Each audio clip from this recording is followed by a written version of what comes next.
ibinasura ng sariling dugo. Habang naghihingalo si Tatang Arturo sa gitna ng nagyayelong bagyo, nagpapakasasa sa karangyaan ang anak niyang umagaw sa lahat ng kanyang yaman. Pabigat na ang matanda, ang malupit na hatol ni Eduardo. Ngunit isang estranghera ang nagbangon sa kanya mula sa hukay. Ngayon, ang ama na minsan nilang tinapakan ay magbabalik upang maningil. Handa na ba silang harapin ang puot ng isang amang isinilang muli? Ano ang unang hakbang ng kanyang paghihiganti? Siguraduhin mong hindi na makakababa ng buhay ang pabigat na matanda. Tinapon ko na ang mga gamot niya sa puso. Ito ang mga salitang nagliliwanag sa maliit na screen ng isang hindi pamilyar na teleponong nahulog mula sa bulsa ng naiwang jacket ng kanyang anak. Nanginig ang mga kamay ni Tatang Arturo. Sa kabilang kamay niya, mahigpit niyang hawak ang isang nakatuping kopya ng ultrasound ng kanyang magiging apo. Ang kaisa-isang larawang maingat niyang inilagay sa bulsa, malapit sa kanyang dibdib upang magbigay ng kaunting init sa gitna ng nagyayelong simoy ng hangin. Ginawa niya iyon dahil mahal na mahal niya ang pamilyang ito. Ginawa niya iyon dahil akala niya ang pagpunta niya sa liblib na bundok na ito ay isang sakripisyo para sa kinabukasan ng bata. Isang matinding paninikip ang gumapang sa kanyang dibdib, hindi dahil sa sakit na matagal na niyang iniinda, kundi dahil sa isang uri ng pananakit na bumibiyak sa mismong kaluluwa. Tila natuyo ang lahat ng laway sa kanyang lalamunan. Manhid na manhid ang kanyang mga binti at braso. Bumagsak ang telepono sa sahig na gawa sa kahoy, ngunit hindi niya ito narinig. Ang tanging nararamdaman niya ay ang pagguho ng kanyang buong mundo, kasabay ng pagkawala ng huling hibla ng init sa kanyang katawan. Ang lamig na yumayakap sa kanya ngayon ay hindi galing sa paparating na bagyo, kundi galing sa pagtataksil ng sarili niyang kadugo. Paano naging halimaw ang anak na binuhay ko sa sarili kong dugo at pawis? Tila bumalik ang kanyang gunita. Ilang oras pa lamang ang nakalilipas sa loob ng mamahaling sasakyan na binili gamit ang pera mula sa kanyang kumpanya. Pilit niyang isinisiksik ang kanyang payat na katawan sa gilid ng upuan upang hindi madumihan ang makintab na balat ng kotse. Amoy na amoy ang mamahaling pabango ng kanyang manugang na si Selena, na halatang naiinis sa bawat paghinga niya. Hindi man lang lumingon si Selena mula sa unahan. Sa halip, marahas nitong ibinaba ang bintana ng bahagya at nagsalita ng may halong pandidiri. Ang sangsang naman ng amoy ng haplas na yan, Ed. Baka kumapit sa leather seats natin. Hindi ba pwedeng tiisin na lang niya ang hilo hanggang sa makarating tayo? Napayuko na lamang si Arturo. Pilit na itinatago ang maliit na bote ng langis sa kanyang bulsa. Pasensya na, anak. Nahihilo lang talaga ang papa sa kurbada ng daan. Sa manibela, ngumiti si Eduardo. Isang nangiting napakakalmado, napakabait. Konti na lang, papa. Relax ka lang dyan. Para sa ikabubuti ng kalusugan mo ito, kaya tayo aakyat sa lumang rest house. Malinis ang hangin sa bundok. Masyado nang polluted sa syudad. Hindi maganda sa puso mo. At saka, gusto namin ni Selena na makapagpahinga ka ng tuluyan bago lumabas ang apo mo. Naniwala siya. Buong puso siyang naniwala na ang pagtataboy sa kanya sa isang inabandonang bahay sa gitna ng Benguet ay isang gawa ng pagmamahal. Tumango siya at ngumiti pabalik sa salamin ng sasakyan. Labis na ipinagmamalaki ang anak na lumaking matagumpay at mapagmahal sa pamilya. Pagdating nila sa kubo, sinalubong sila ng amoy ng amag at nabubulok na kahoy. Walang kuryente. Ang tanging dala nila para sa kanya ay ilang manipis na kumot at iilang dilatang pagkain na iniwan ni Selena sa ibabaw ng maalikabok na mesa. Bago pa man makapag-ayos si Arturo, inilabas ni Eduardo ang isang makapal na folder mula sa kanyang bag. Papa, kailangan po nating ilipat muna ang mga titulo ng bahay at lahat ng bank accounts mo sa pangalan ko. Malumanay na paliwanag ni Eduardo habang iniaabot ang isang mamahaling ballpen para makaiwas tayo sa malaking buwis at hindi na maabala ang mga abogado habang nagpapahinga ka rito. Ako na ang bahalang mag-manage ng lahat para sa kinabukasan ng apo mo. Wala ka nang dapat intindihin. Hindi na binasa ni Arturo ang mga pahina. Bakit pa niya babasahin? Anak niya ito. Ang anak na iginapang niya sa pag-aaral noong namatay ang kanyang asawa. Ang anak na ipinagpalit niya ang sariling mga pangarap, mabigyan lang ng magandang buhay. Mabilis niyang pinirmahan ang mga dokumento, ibinibigay ang buong buhay niya, ang lahat ng kanyang pinaghirapan, sa isang lagda. Sige na, umalis na kayo at baka abutin pa kayo ng bagyo sa daan, ang sabi pa ni Arturo. Nag-aalala sa kaligtasan ng dalawa habang pabilis ng pabilis ang ihip ng hangin sa labas. Nagmamadaling lumabas si Selena ni hindi nag-abala na magpaalam. Lumapit naman si Eduardo, kinuha ang magaspang na kamay ng kanyang ama at idinikit ito sa kanyang noo bilang paggalang. Isang tradisyong kinagisnan, isang pagmamano na puno ng kasinungalingan. Babalik ako bukas, Papa. Dala ko na ang mga gamot mo. Mag-ingat ka rito, ang huling pangako ni Eduardo bago ito tumalikod. Mula sa siwang ng pinto, pinanood ni Arturo ang paglayo ng sasakyan hanggang sa lamunin ng hamog at dilim ang mga pulang ilaw nito. Wala siyang naramdamang takot noon, kundi isang malalim na kapayapaan na naibigay na niya ang lahat para sa kanyang pamilya. Nabalik lamang ang diwa ni Arturo sa kasalukuyan ng isang malakas na hampas ng hangin ang yumanig sa manipis na dingding ng kubo. Umihip ang napakalamig na hangin mula sa sirang bintana. Tila mga patalim na humihiwa sa kanyang balat. Ang kandilang sinindihan niya kanina ay kusang namatay. Naiwan siyang nakalubog sa dilim, na tanging ang liwanag ng bumagsak na telepono ang nagsisilbing gabay. Nanginginig na yumuko si Arturo upang pulutin muli ang aparato. Nanginig ang kanyang mga daliri habang ini-scroll ang mga naunang mensahe bago ang malupit na utos ni Selena. Nakita niya ang mga mensahe mula sa isang hindi kilalang numero na naniningil ng milyon-milyong pisong utang sa isang sikat na kasino. Nakita niya ang mensahe ni Eduardo kay Selena na nagsasabing nakuha na niya ang pirma at maibebenta na nila ang ancestral house bukas na bukas din. Hindi sila aakyat bukas. Wala silang dalang gamot. Inilagay siya rito para mamatay ng walang nakakakita upang hindi na sila maghintay sa natural na pagbawi ng tadhana sa kanyang buhay. Isang matalim na sakit ang tumusok sa gitna ng dibdib ni Arturo. Umaakyat patungo sa kanyang panga at pababa sa kanyang kaliwang braso. Napakapit siya sa gilid ng mesa, sinusubukang huminga, ngunit tila may mabigat na batong nakadagan sa kanyang baga. Hinanap ng kanyang mga mata ang kanyang maliit na bag. Nagbabaka sakaling may natirang kahit isang tableta ng gamot sa kanyang puso. Ngunit naalala niya ang mga salita sa text. Tinapon na nila. Kinuha nila ang kanyang yaman, kinuha nila ang kanyang dignidad, at ngayon, kinuha nila ang tanging bagay na nagpapanatili sa kanya sa mundong ito. Bumagsak ang kanyang mga tuhod sa matigas na sahig. Sa labas, nagsimula ng bumuhos ang malakas na ulan, hinuhugasan ng bundok na magiging huling himlayan niya.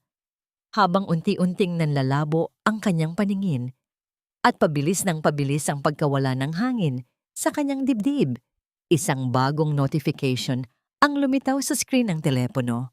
Isang litrato mula kay Selena. Picture nilang mag-asawa sa loob ng isang mamahaling restaurant, nagtataas ng wine glass. May caption na nagpapasalamat sa bagong yaman na ipinagkaloob sa kanila ng Diyos. Nakatingin si Arturo sa nakangiting mukha ng kanyang anak, habang ang sarili niyang hininga ay unti-unting pinapatid ng sakit at lamig. Hindi niya alam kung aabutin pa niya ang pagsikat ng araw o kung tuluyan na siyang magiging isang nakalimutang alaala sa gitna ng walang awang bagyo.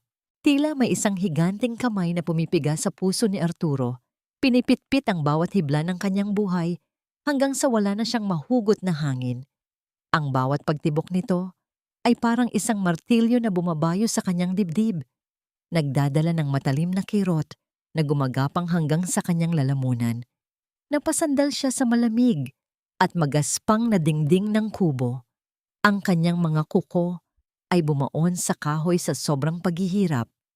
Gusto niyang sumigaw, gusto niyang humingi ng tulong, ngunit ang tanging lumalabas sa kanyang bibig ay isang mahinang huni ng paghihirap na agad nilalamon ng hagupit ng hangin sa labas. Sa gitna ng kanyang panlalabo ng paningin, ang screen ng teleponong nasa sahig ay patuloy na nagliliwanag, tila isang nanunuyang mata sa gitna ng kadiliman. Ang larawan ng kanyang anak at manugang na masayang nagdiriwang ay naging malabo, ngunit ang sakit na dulot nito ay mas malinaw pa sa sikat ng araw. Sa bawat segundo ng kanyang paghihingalo, tila isang pelikulang mabilis na umiikot ang mga alaala ng nakaraan sa kanyang isipan. Naalala niya noong 10 taong gulang pa lamang si Eduardo. Gabi-gabi ay nagtatrabaho si Arturo bilang isang kargador sa palengke.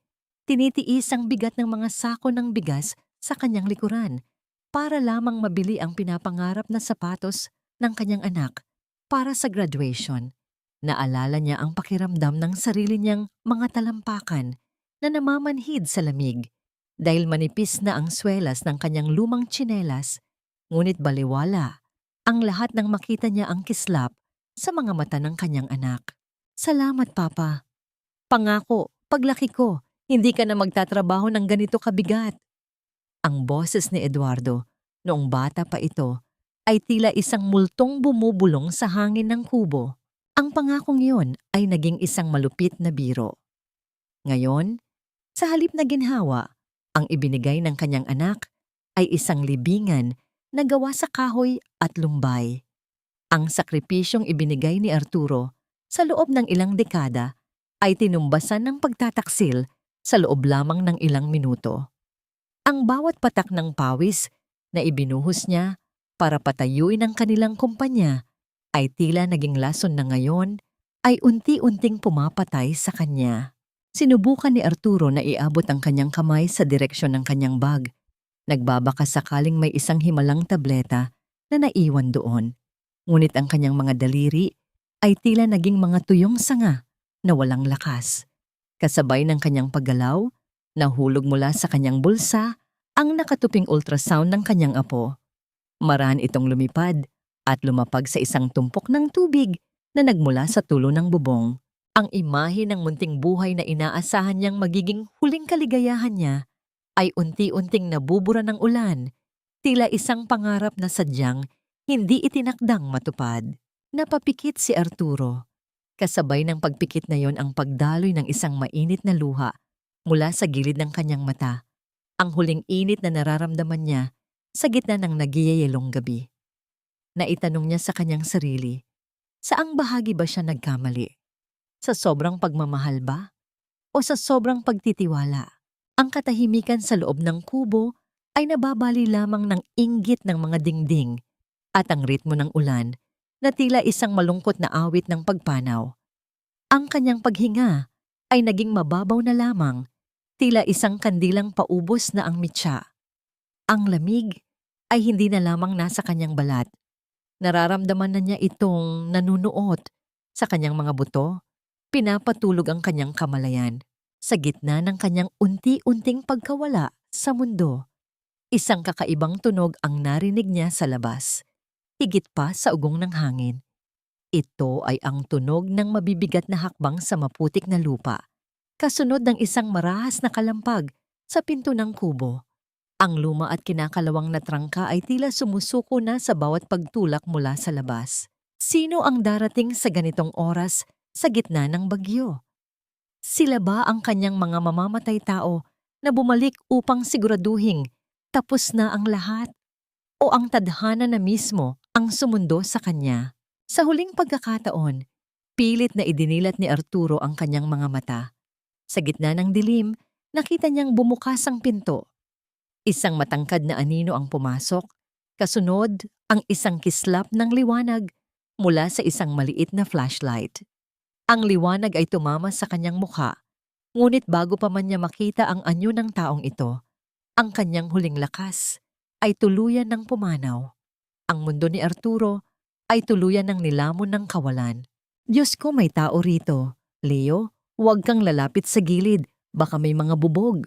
Ang boses ni Maya ay nanginginig sa pagitan ng pagod at sindak habang ang kanyang flashlight ay nakatutok sa anyo ng isang matandang lalaking nakabulagta sa malamig na sahig.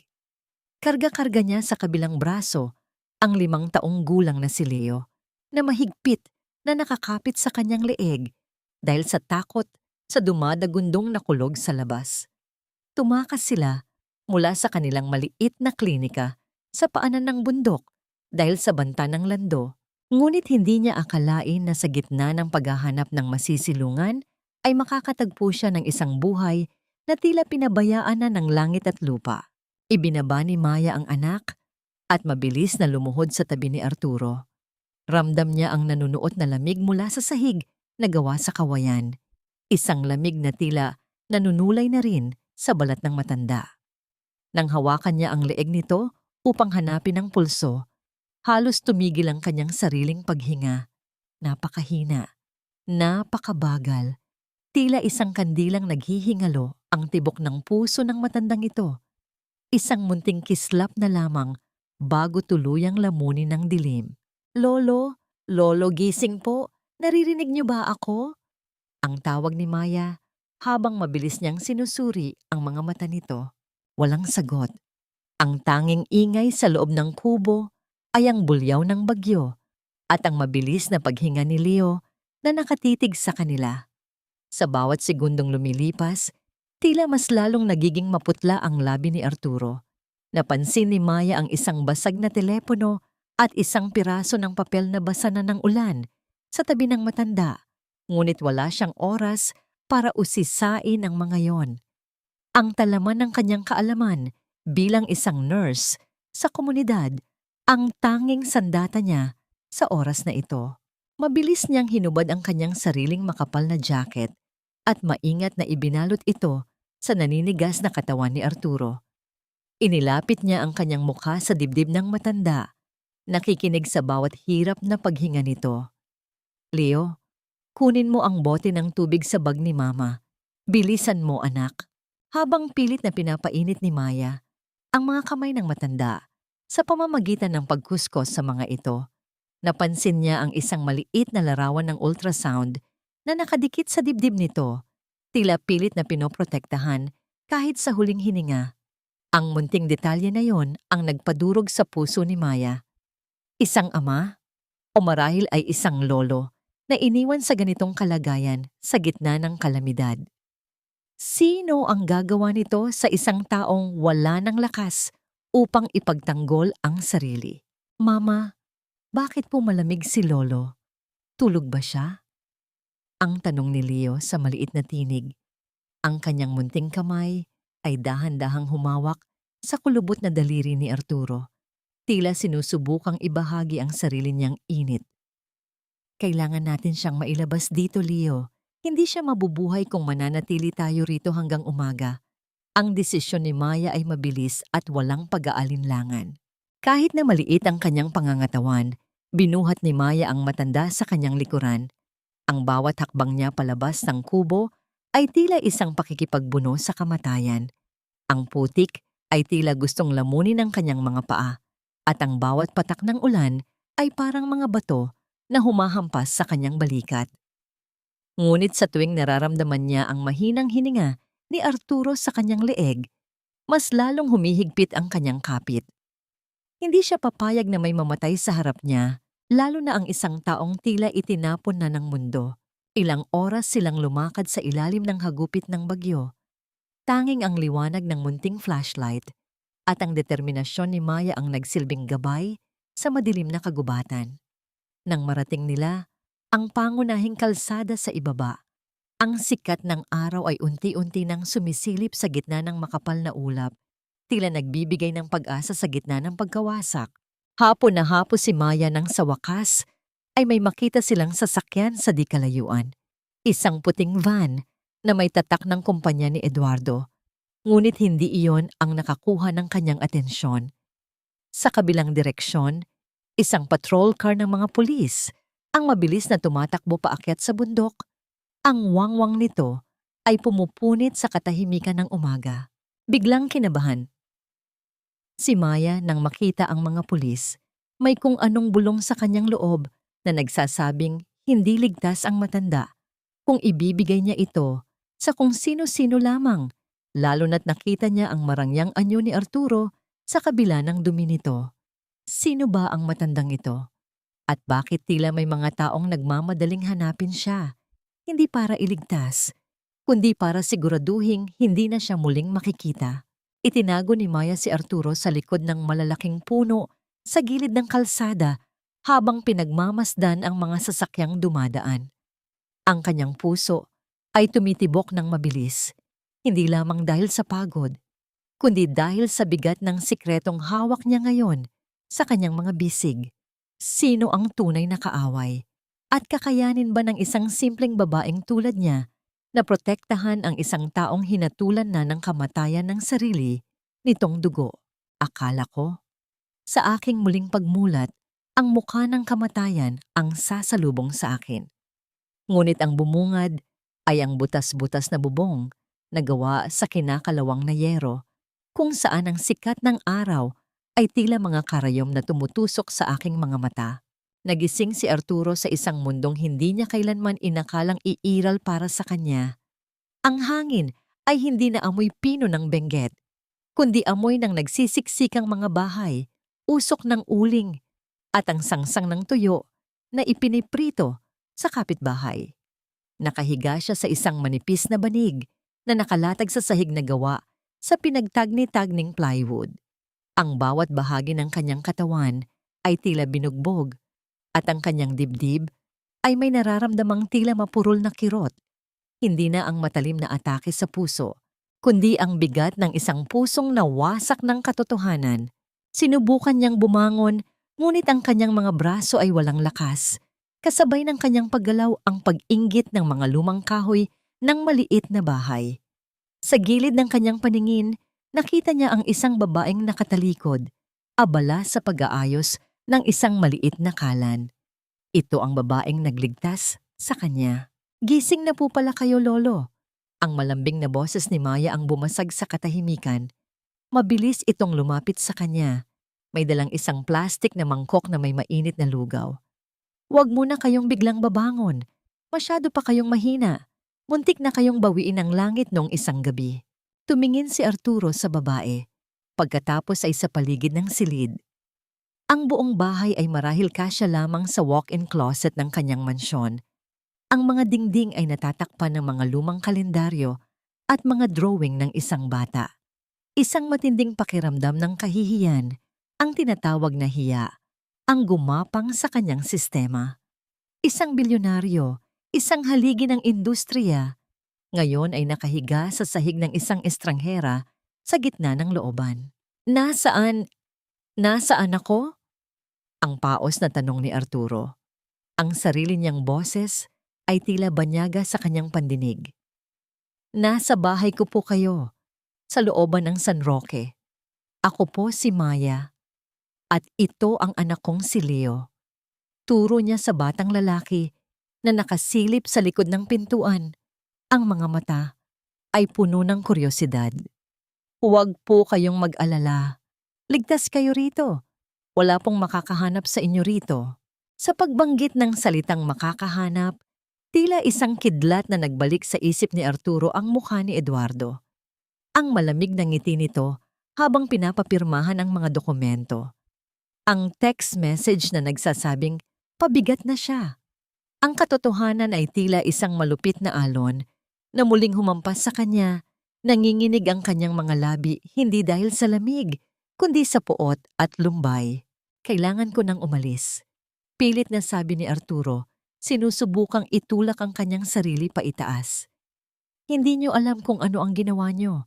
Mapapahamak kayo dahil sa akin." "Lolo, kumain po muna kayo." Pagpumilit ni Maya, inilalapit ang kutsara sa bibig ni Arturo. "Kahit 3 subo lang, ipinangutang ko pa ang bigas na ito para lang magkaroon kayo ng laman ng tiyan. Huwag niyo pong sayangin ang pagkakataong binigay sa inyo para mabuhay. Natigilan si Arturo. Ipinangutang. Ang isang salitang iyon ay tila isang sampal sa kanyang mukha.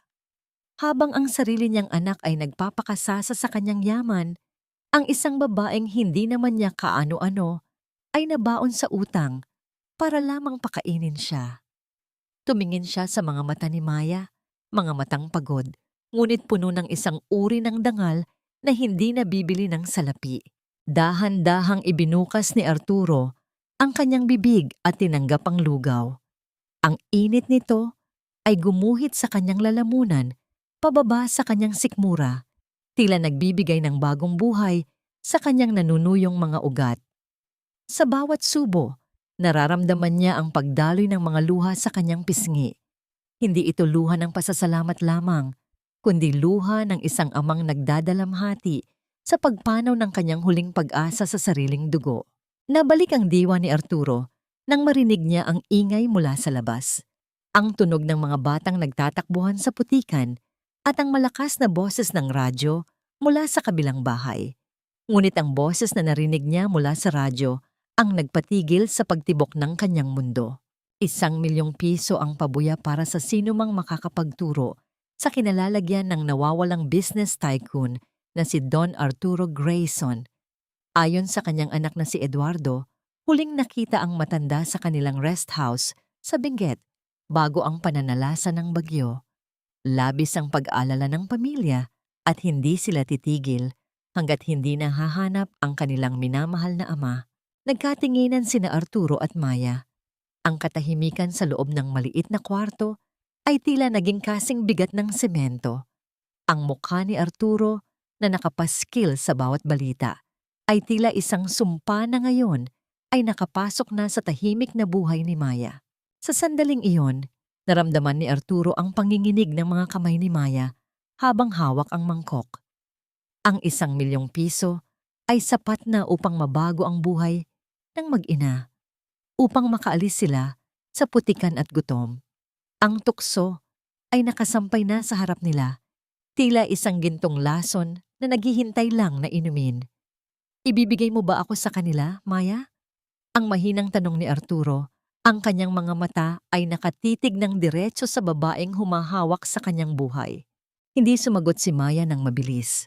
Tumingin muna siya sa kanyang anak na si Leo na kasalukuyang naglalaro sa sahig gamit ang isang sirang laruang kotse.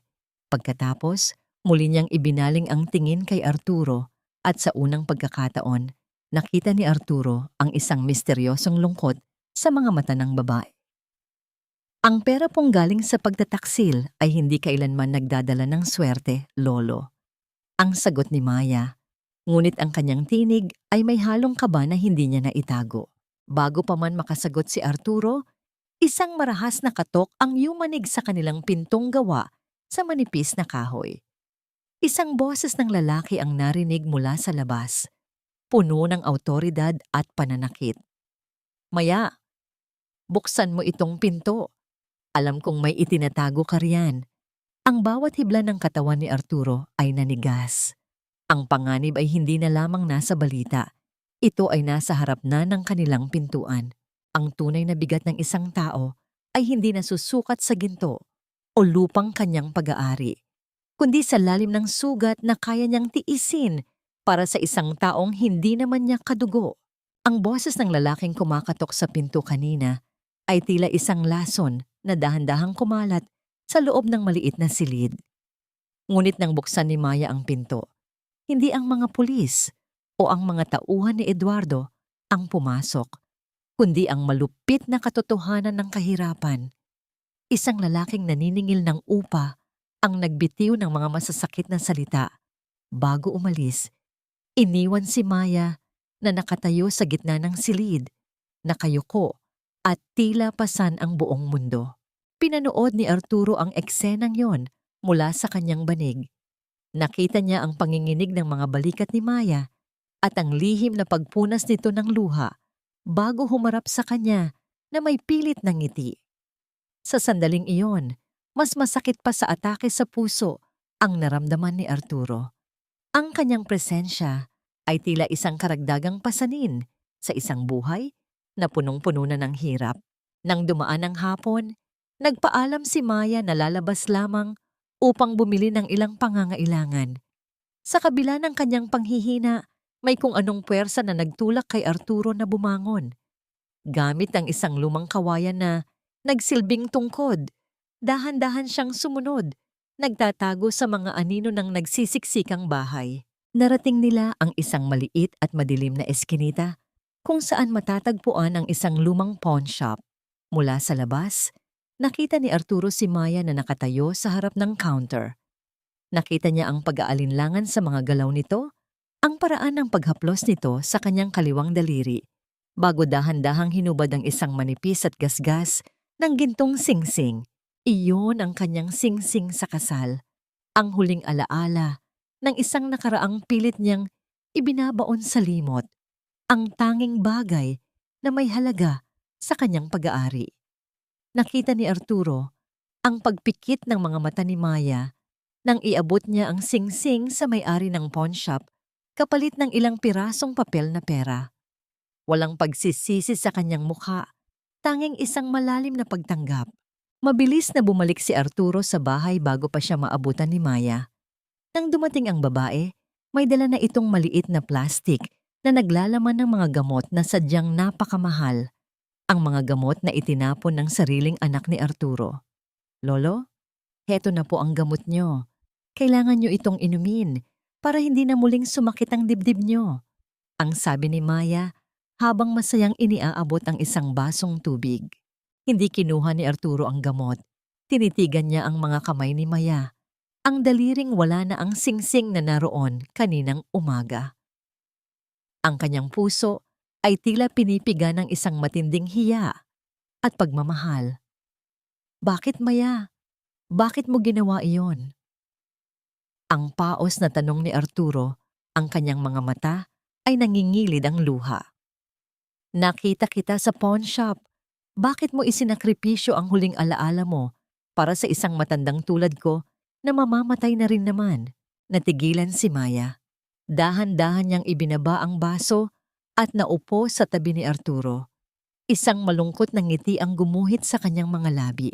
"Lolo, ang singsing po ay isang pirasong bakal lamang. Ang buhay po ninyo ay hindi mapapalitan ng kahit anong ginto sa mundo," ang malumanay niyang sagot. "Ang utang na loob ko sa Diyos dahil binigyan niya ako ng pagkakataong makatulong ay sapat na. Sabi niyo po kanina, itinatapon na kayo ng mundo. Pero sa bahay na ito, Lolo, walang basura. Lahat po tayo ay may halaga." Napahagulgol si Arturo.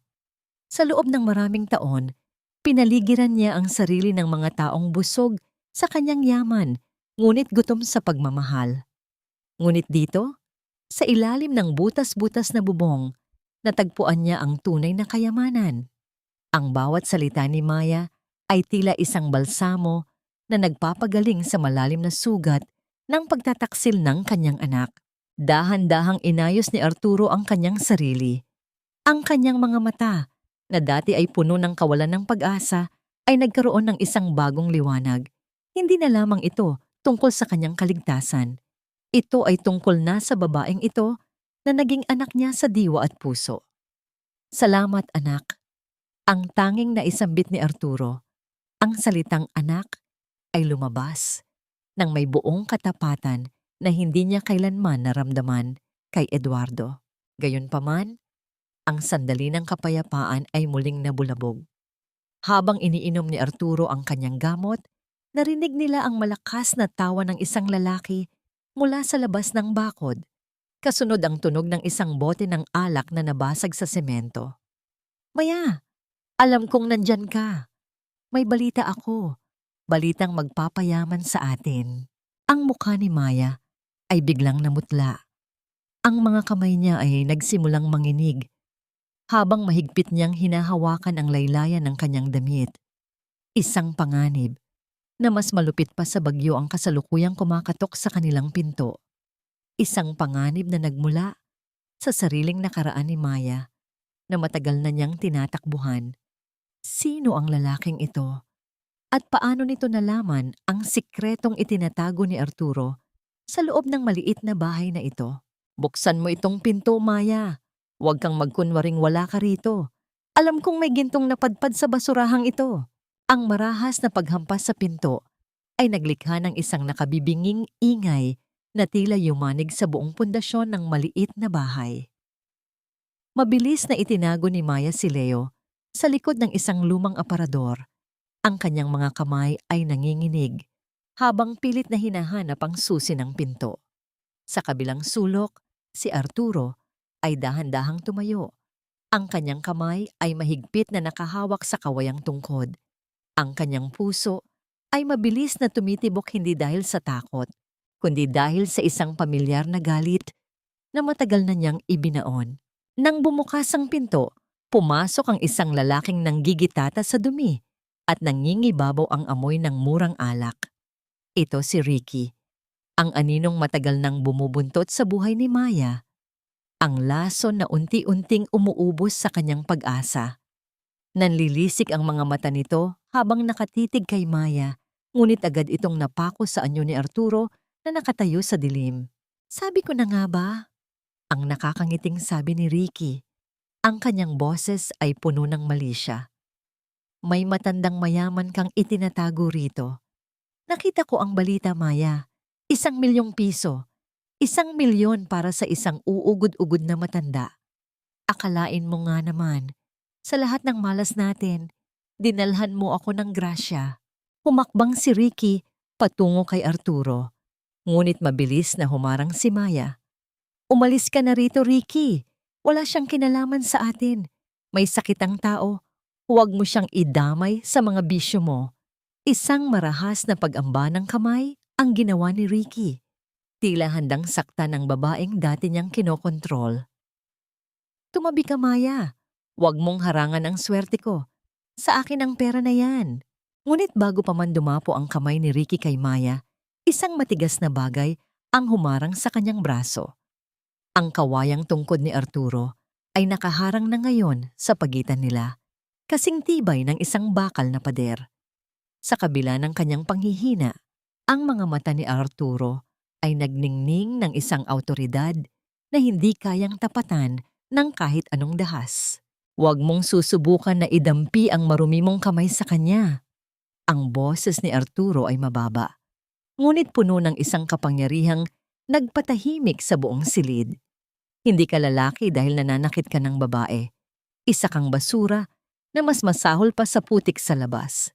Natawa ng malakas si Ricky, isang tawang puno ng pangungutya. At sino ka naman sa tingin mo? Isang matandang iniwan ng sariling anak? Alam ko ang kwento mo, Don Arturo.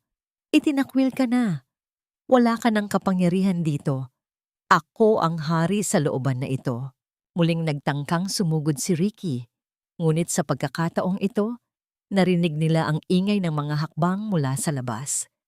Ang mga kapitbahay ni Maya, sina Aling Rosa na may hawak na sandok at si Mang Tomas na may bitbit na itak na pangkumpit ay nagsimula nang magkatipon sa harap ng bakod. Sa looban, ang ingay ng isa ay ingay ng lahat.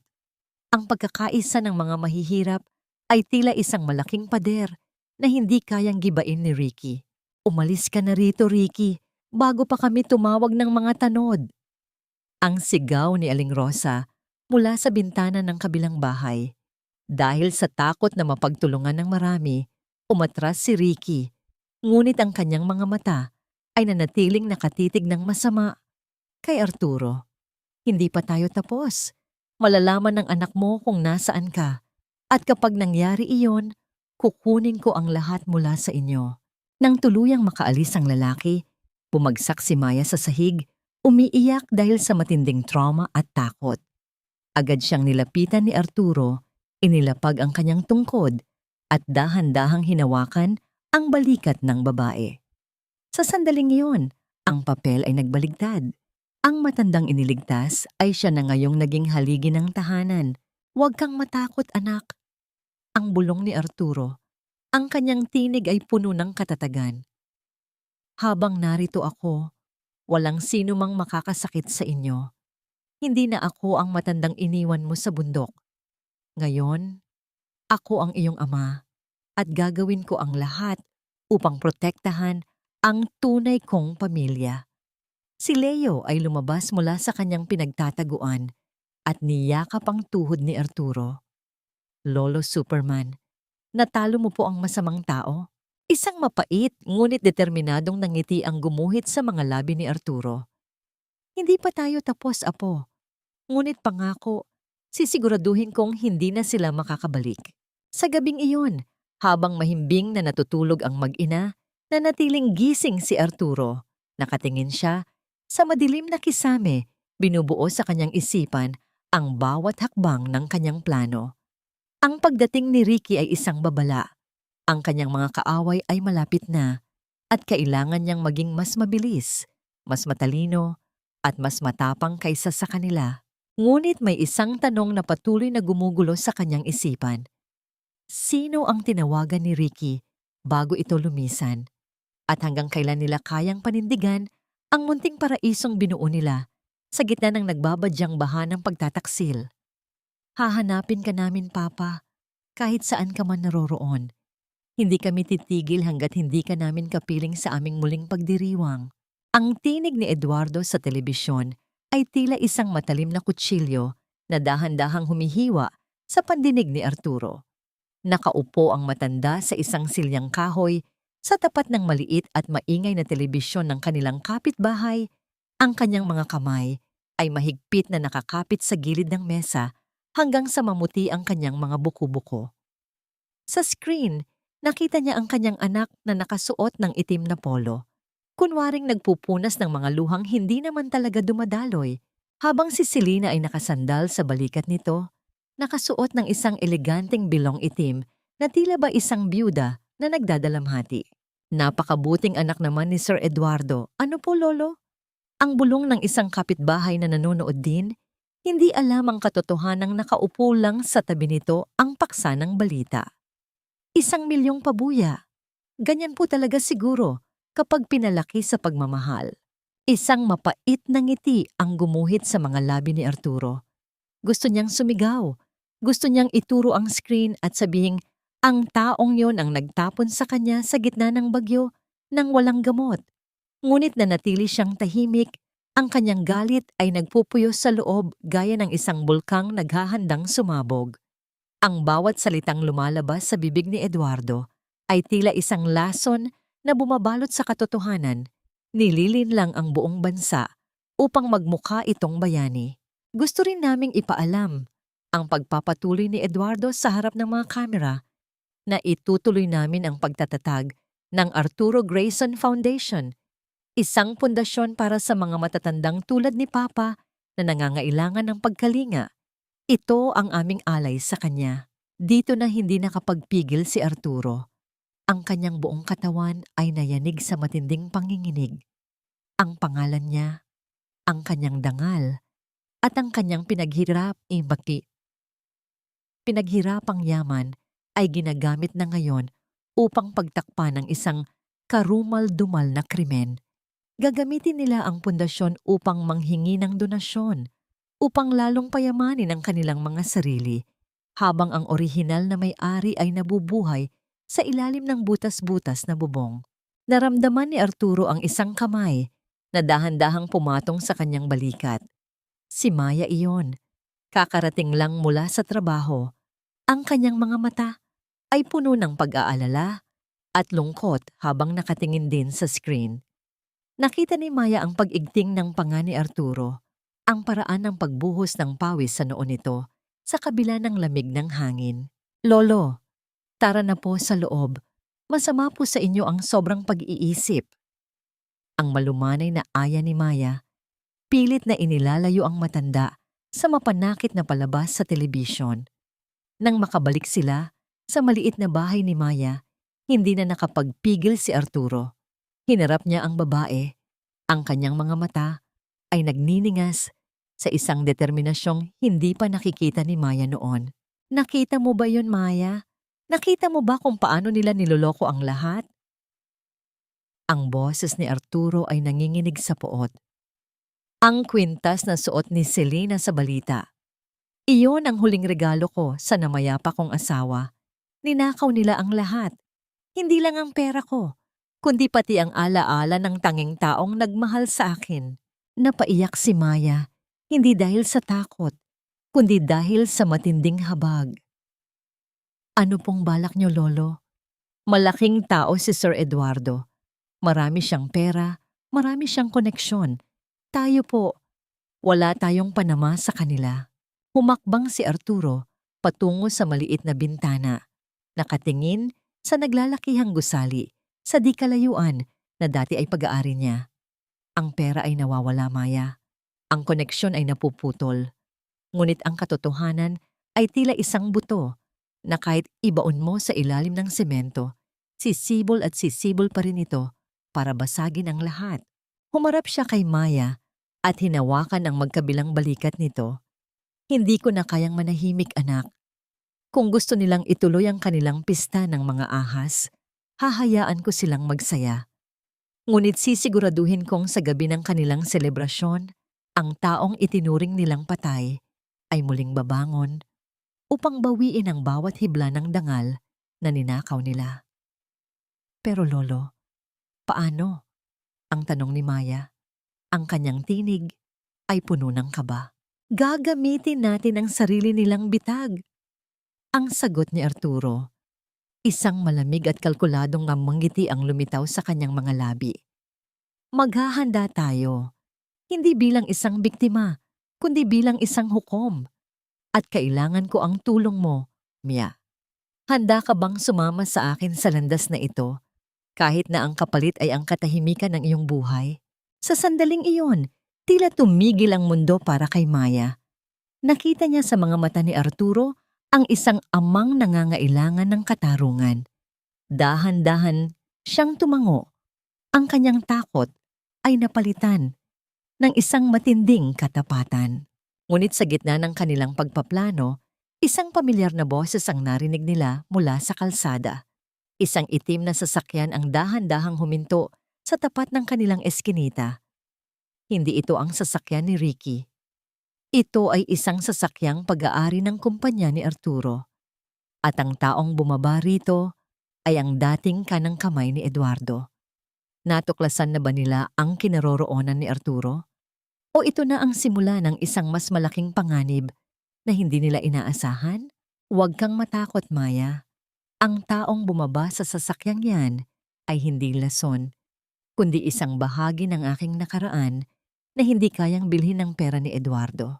Ang boses ni Arturo ay nanatiling kalmado habang pinagmamasdan ng isang lalaking naka-Amerikana na hirap lumakad sa maputik na eskinita ng looban. Ang kintab ng kanyang sapatos ay tila isang malupit na biro kumpara sa dumi ng paligid. Ngunit ang kanyang mukha ay hindi kakikitaan ng pandidiri, kundi ng isang matinding paghahanap. Ito si Attorney Ben, ang batang abogado na itinaguyod ni Arturo noong wala pa itong pangalan, ang taong nakakaalam ng bawat lihim ng Grayson Empire. Nang magtagpo ang kanilang mga mata, tumigil ang mundo para sa bansa. Binitawan ni Ben ang kanyang mamahaling bag at mabilis na lumapit kay Arturo. Nang walang pag-aalinlangan, lumuhod ang abogado sa harap ng matanda, sa gitna ng putikan at alikabok, at kinuha ang magaspang na kamay ni Arturo upang itapat sa kanyang noo. Ang kilos ng pagmamano ay isang tahimik na panunumpa ng katapatan na nagpaiyak kay Maya na nakatayo sa tabi. Sir Arturo, akala ko po ay totoo ang balita. Akala ko po ay tuluyan na kayong kinuha ng bagyo. Ang boses ni Ben ay nanginginig sa emosyon. Sinala ko ang bawat ospital, ang bawat morgue, ngunit walang Arturo Grayson na nakatala. May kung ano sa loob ko ang nagsabing hindi kayo basta-basta susuko. Dinala nila si Ben sa loob ng maliit na bahay. Doon, sa ilalim ng malamlam na liwanag ng isang bumbilya, inilatag ng abogado ang mapait na katotohanan. Ipinakita niya ang mga dokumentong nilagdaan ni Arturo, ang mga papel na naging mitya ng kanyang pagkakatapon. Ginamit ni Eduardo ang isang pekeng medical report, sir, Ang paliwanag ni Ben habang iniabot ang isang folder. Sinuhulan nila si Dr. Valdez upang palabasin na kayo ay may demensya, na hindi na kayo kayang magdesisyon para sa inyong sarili. Iyon ang ginamit nilang basehan para maging legal ang lahat ng pirma mo.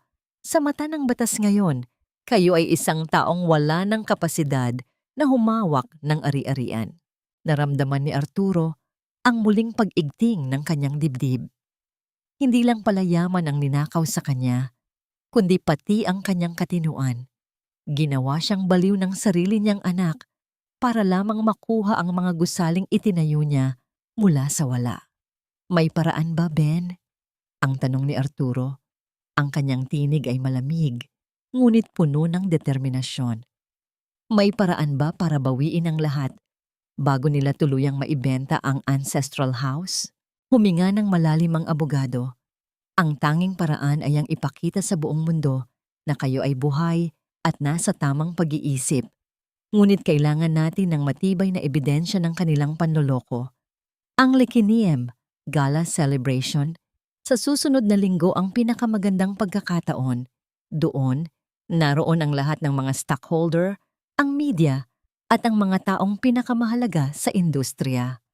Kung doon kayo lilitaw, hindi nila kayo maitatago. Sa sumunod na ilang araw, ang maliit na bahay ni Maya ay naging isang silid ng digmaan. Sa pagitan ng pag-aalaga kay Leo at pagluluto ng simpleng hapunan, naging saksi si Maya sa pagbabago ni Arturo. Ang matandang uugod-ugod ay unti-unting nagbabalik sa pagiging isang leon. Sa tulong ni Ben, sinimulan nilang buuin ang bawat piraso ng ebidensya mula sa mga text message ni Selena hanggang sa mga bank transfers na hindi dumaan sa tamang proseso. Isang gabi, habang nag-aayos ng mga gamit, lumapit si Arturo kay Maya. Iniabot niya ang isang maliit na sobre na naglalaman ng perang ibinigay ni Ben para sa kanilang gastusin. Ito, itago mo ito. Gamitin mo para makuha muli ang singsing mo sa pawn shop, anak. Ang sabi ni Arturo, hindi ko matitiis na ang huling alaala ng asawa mo ay mawawala dahil sa akin. Umiling si Maya. Ang kanyang mga mata ay nagniningning sa katapatan. Lolo, Papa, huwag niyo na pong isipin iyon. Mas mahalaga po ang laban ninyo ngayon. Ang singsing ay babalik, pero ang dangal niyo, kailangang mabawi ngayon din. Ang golden moment na ito ay nagbigay ng lakas kay Arturo. Naintindihan niya na ang tunay na tagumpay ay hindi ang pagbawi ng kumpanya, kundi ang pagprotekta sa mga taong tulad ni Maya at Ben na nanatili sa tabi niya nung wala na siyang maibibigay. Ngunit sa gitna ng kanilang pag-asa, ang anino ng panganib ay muling gumalaw. Nagpaalam si Maya na pupunta lamang sa kanto upang bumili ng tinapay para sa almusal ni Leo. Habang naglalakad siya sa madilim na bahagi ng eskinita, isang kamay ang marahas na humablot sa kanyang braso at tinakpan ng kanyang bibig. Kinaladkad siya sa dilim ni Ricky na may hawak na telepono na kasalukuyang may kausap sa kabilang linya. Heto na siya, Ma'am Selena. Hawak ko na ang babaeng nagtatago sa biyenan niyo. Sabihin niyo lang kung saan niyo gustong ipatapon ang matanda at gagawin ko. Ang takot sa mga mata ni Maya ay tila isang huling hudyat ng paparating na unos. Ang bawat plano ni na Arturo at Ben ay nanganganib na maglaho bago pa man magsimula ang kanilang paghihiganti. Sabihin mo sa akin, Don Arturo, magkano ba ang halaga ng buhay ng babaeng ito kumpara sa $1,000,000 pabuya na naghihintay sa akin? Ang boses ni Ricky ay tila isang malupit na halakhak ng demonyo na bumasag sa katahimikan ng gabi. Hawak niya sa leeg si Maya na pilit na kumakawala habang ang isang kamay ni Ricky ay nakadiin sa bibig ng babae. Sa kabilang kamay, bitbit ni Ricky ang kanyang telepono kung saan maririnig ang malamig na boses ni Selena mula sa kabilang linya, tila nagdidikta ng kamatayan mula sa kanyang trono ng kasinungalingan. Sa kabilang dulo ng eskinita, nakatayo si Arturo. Sa ilalim ng malamlam na ilaw ng poste, ang kanyang anyo ay tila isang aninong nabuhay mula sa limot. Hawak niya ang isang maliit na drawing ni Leo, isang larawan ng kanilang pamilya na binigay ng bata bago siya matulog. Ang bawat guhit ng Crayola sa papel na yon ay tila mga turok ng karayom sa kanyang puso. Si Maya, ang babaeng walang ibang hangad, kundi ang mabuhay ng marangal, ang babaeng nagsakripisyo ng huling alaala ng kanyang asawa para sa kanya, ay ngayon ay nagdurusa dahil sa kanyang kasalanan. Isang matinding panginginig ang gumapang sa mga kamay ni Arturo. Hindi ito panginginig ng katandaan, kundi isang naglalagablab na puot na nagpaalab sa bawat hibla ng kanyang pagkatao. Ang kanyang paningin ay nagdilim, tila ang bawat patak ng ulan na nagsisimulang mahulog ay naging kulay dugo. Ang sakit sa kanyang dibdib ay nagbalik, ngunit hindi ito ang ataking nakakamatay, kundi ang bigat ng pananagutan. Bakit kailangang ang mga inosente ang magbayad sa mga pagkakamaling hindi naman nila ginawa? Bitawan mo siya, Ricky. Ang boses ni Arturo ay mababa, parang dagundong ng paparating na unos. Ang perang hinahanap mo ay wala sa mga kamay ni Selena. Alam mo rin ang katotohanan, isang gamit na basura lang ang turing nila sa mga taong tulad mo. Kapag nakuha na nila ako, ikaw ang susunod na itatapon nila sa kulungan para walang saksi sa krimen nila. Napatigil si Ricky, tila natamaan ng luhika ng matanda. Ngunit bago pa ito makasagot, narinig ang boses ni Selena sa speaker ng telepono. Huwag kang makinig sa kanya, Ricky. Dalhin mo na ang babaeng iyan sa lumang warehouse sa labas ng bayan. Ngayon din. Hindi siya aalis dito. Ang pagpapatuloy ni Arturo, habang dahan-dahan siyang humahakbang pasulong, ang tunog ng kanyang galyang kahoy sa semento ay tila isang ritmo ng hatol. Mula sa mga anino ng mga barong-barong, nagsimulang lumabas ang mga kalalakihan ng looban. Sina Mang Tomas, ang mga kargador sa palengke, at ang mga kabataang tinulungan ni Maya noon sa klinika. Hindi sila dumating na may armas, kundi may dalang mga sulo at matitigas na paninindigan. Sa looban ang pamilya ay hindi nasusukat sa dugo, kundi sa bawat platong bigas na pinagsasaluhan sa gitna ng kakulangan. Ricky, bitawan mo si Maya. Ang utos ni Mang Tomas, ang kanyang boses ay puno ng babala. Hindi kami papayag na saktan mo, ang kaisa-isang taong nagmalasakit sa amin noong kami ay walang-wala. Nang makita ang dami ng mga taong nakapaligid, naramdaman ni Ricky ang lamig ng kaba. Binitawan niya si Maya na agad tumakbo patungo sa bisig ni Arturo. Nagyakap ang dalawa, ang matandang bilyonaryo at ang simpleng Yars, isang yakap na puno ng takot, ngunit higit na puno ng katatagan. Ayos ka lang ba, anak? Ang tanong ni Arturo, ang kanyang tinig ay nanginginig sa pag-aalala, habang hinahaplos ang magulong buhok ni Maya. Oo po, Papa, salamat po. Ang hikbi ni Maya, ang kanyang mukha ay basang-basa ng luha. Hinarap ni Arturo ang bumagsak na telepono ni Ricky sa putikan. Kinuha niya ito at inilapit sa kanyang bibig. Alam niyang naririnig pa rin ni Selena ang lahat. Selena, ang tawag ni Arturo. Ang bawat salita ay tila isang malamig na hininga ng kamatayan. Huwag mo nang sayangin ang pera mo sa mga tulad ni Ricky. Ipunin mo na lang ang lahat ng lakas mo dahil sa gabi ng inyong pista, ang amang itinapon nyo ay darating upang bawiin ang bawat hiningang ninakaw nyo. Magkita tayo sa impyernong kayo mismo ang gumawa. Pinutol ni Arturo ang tawag at marahas na inapakan ng telepono hanggang sa mabasag ito. Tila ba simbolo ng pagputol sa huling hibla ng kanyang pagtitimpi. Lumingon siya kay Attorney Ben, nakakarating lang din sa pinangyarihan. Ben, ihanda mo na ang lahat. Ang utos ni Arturo. Ang kanyang anyo ay hindi na ang mahinang matanda, kundi ang hari ng industriya na muling nagbabalik. Huwag mo nang antayin ang susunod na linggo. Ang laban ay magsisimula na ngayon. Magkikita kami sa pista ng mga ahas. Habang inaalalayan niya si Maya pabalik sa kanilang maliit na tahanan, isang tanong ang nanatili sa isipan ni Arturo. Kahit na mabawi niya ang lahat ng kanyang yaman, sapat ba ito upang mapatahimik ang mga bangungot na idinulot ng sarili niyang dugo? O ang tunay na katarungan ay nagsisimula sa isang masakit na pagbitaw? Ang gabi ay tila mas lalong dumidilim, ngunit sa puso ni Arturo, isang apoy ang nagsimulang magliyab, isang apoy na hindi hihinto hanggat hindi natutupok ang bawat kasinungalingan ng Grayson Empire. Hindi sapat ang isang magarang kasuotan upang itago ang isang pusong nabulok na sa kasakiman. Sa loob ng isang marangyang silid sa mansyon ng mga Grayson, nanginginig ang mga kamay ni Selena habang hinahawakan ang kanyang mamahaling wine glass. Ang bawat patak ng pulang likido ay tila nagpapaalala sa kanya ng mga salita ng kanyang biyenan sa telepono. Ang boses ni Arturo, na dati ay mahina at puno ng pagmamahal, ay naging kasing talim na ngayon ng isang pang-ahit. Eduardo, kailangan nating gawin ang lahat. Buhay ang matanda. Paanong nangyaring nakaligtas siya sa bagyong yon? Ang histerikong sigaw ni Selena, ang kanyang mukha ay namumutla sa kabila ng makapal na makeup. Si Eduardo ay nanatiling nakatayo sa tabi ng bintana.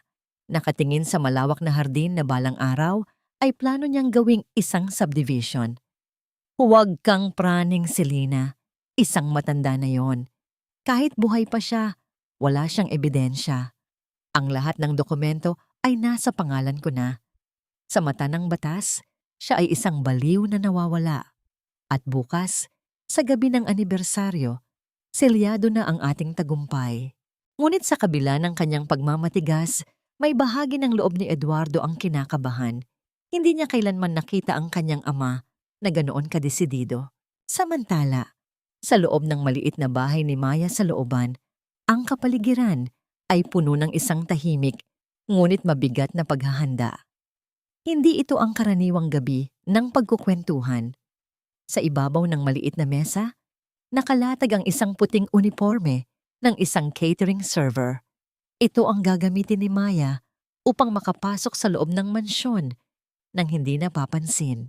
Lumapit si Arturo kay Maya, dala ang isang lumang plansa na hiniram sa kapitbahay. Sigurado ka ba rito, anak? Mapanganib ang papasukin mo. Kapag nakilala ka nila, hindi sila mag-aalinlangang saktan ka muli. Ngumiti si Maya. Isang ngiting puno ng katatagan sa kabila ng takot na nararamdaman. Papa, kayo po ang nagturo sa akin na ang pamilya ay hindi iniiwan sa gitna ng laban. Kung hindi dahil sa inyo, marahil ay wala na kaming matitirhan ni Leo. Hayaan niyo po akong gawin ito para sa katarungan niyo. Inayos ni Attorney Ben ang mga gamit ni Maya. Maya, tandaan mo, ang layunin mo lang ay ang isaksak ang USB na ito sa main system ng stage bago magsimula ang speech ni Eduardo. Pagkatapos niyon, humanap ka agad ng paraan para makalabas. Ako at si Sir Arturo ang bahala sa susunod na hakbang. Bago lumisan ng gabi, kinuha ni Arturo ang isang maliit na kahon mula sa ilalim ng kanyang banig.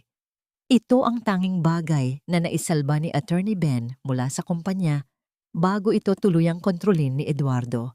Sa loob nito ay isang maliit na brooch na gawa sa pilak, may hugis ng isang ibon na lumilipad. Isuot mo ito, Maya, ang sabi ni Arturo habang maingat na ikinakabit ang brooch sa kwelyo ng uniforme ng babae. Ito ang simbolo ng kalayaan. Huwag mong kakalimutan na sa gabing ito, hindi ka lang isang server. Ikaw ang mga mata at tainga ng katotohanan. Nang sumapit ang gabi ng Lequiniem, ang mansyon ng mga Grayson ay tila isang kaharian ng ginto at kristal. Ang bawat sulok ay pinalamutian ng mga sariwang bulaklak at naglalakihang mga chandelier na nagbibigay ng nakalululang liwanag. Ang mga kotseng dumadating ay mga pinakabagong modelo, nagdadala ng mga pinakamakapangyarihang tao sa bansa. Sa gitna ng kakahuyan malapit sa gate, isang itim na van ang tahimik na nakaparada.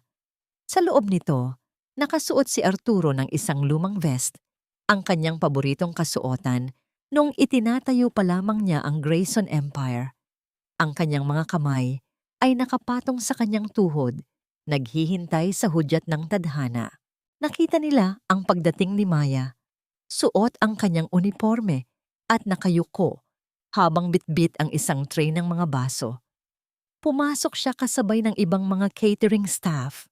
Ang kanyang puso ay tumitibok ng mabilis sa bawat hakbang na kanyang ginagawa patungo sa pintuan ng kaaway. Nang makapasok si Maya sa loob ng malawak na ballroom, muntik na siyang mapatigil sa gulat. Sa gitna ng entablado, nakita niya ang malaking portrait ni Arturo Grayson na may itim na laso sa gilid, isang hayagang pagsisinungaling imomong na patay na ang matanda. Sa harap nito, masayang nakikipag-usap sina Eduardo at Selena sa mga stockholder, tila ba mga anghel na nagdadalamhati. Dahan-dahang lumapit si Maya sa control booth sa gilid ng stage, ang kanyang mga kamay ay malamig na parang yelo. Ngunit bago pa man niya marating ang computer system, isang matangkad na lalaki na may suot na security earpiece ang humarang sa kanyang daan. Saan ka pupunta? Hindi ba sinabi sa inyo na bawal ang servers dito sa likod ng stage? Ang tanong ng security guard, ang kanyang mga mata ay nanlilisik habang sinusuri ang mukha ni Maya. Napahinto ang paghinga ni Maya. Sa gilid ng kanyang paningin, nakita niyang lumingon si Selena sa kanilang direksyon. Tila may napansing pamilyar sa figura ng server na yon. Ang bawat segundong lumilipas ay tila isang taon ng paghihirap. Maitutuloy pa ba ni Maya ang kanyang misyon? O dito pa lamang ay magtatapos na ang planong binuo nila sa gitna ng hirap at luha? Ang bawat hiyas na nagniningning sa iyong leeg ay tila mga patak ng dugo mula sa pusong pinatay ninyo sa kataksilan. Sa gitna ng nakalululang karangyaan ng mansyon, pakiramdam ni Maya ay unti-unti siyang kinakapos ng hininga. Ang bawat hakbang ng mga panauhing nakasuot ng seda at pelos ay tila mga yabag na tumatapak sa kanyang dangal. Ngunit nang makita niya ang kwintas na suot ni Selena, ang kwintas na ayon kay Tatang Arturo ay huling alaala ng kanyang yumaong asawa, isang matinding hapdi ang gumuhit sa dibdib ni Maya. Ang kagandahan ng alahas ay tila isang malupit na biro sa harap ng butas-butas na bubong at paghihikahos na dinaranas nila sa looban. Sino ang nagpapasok sa iyo rito? Hindi ba't sinabi ko nang bawal ang mga server sa likod ng entablado? Ang boses ng security guard ay naging kasing talim ng isang latigo. Ang kamay nito ay mahigpit na nakahawak sa braso ni Maya, sapat na upang mag-iwan ng pasa sa kanyang manipis na balat. Naramdaman ni Maya ang panginginig ng kanyang mga tuhod. Ang bawat butil ng pawis na gumugulong sa kanyang likuran ay tila mga maliliit na yelo na nagpapanigas sa kanyang kalamnan.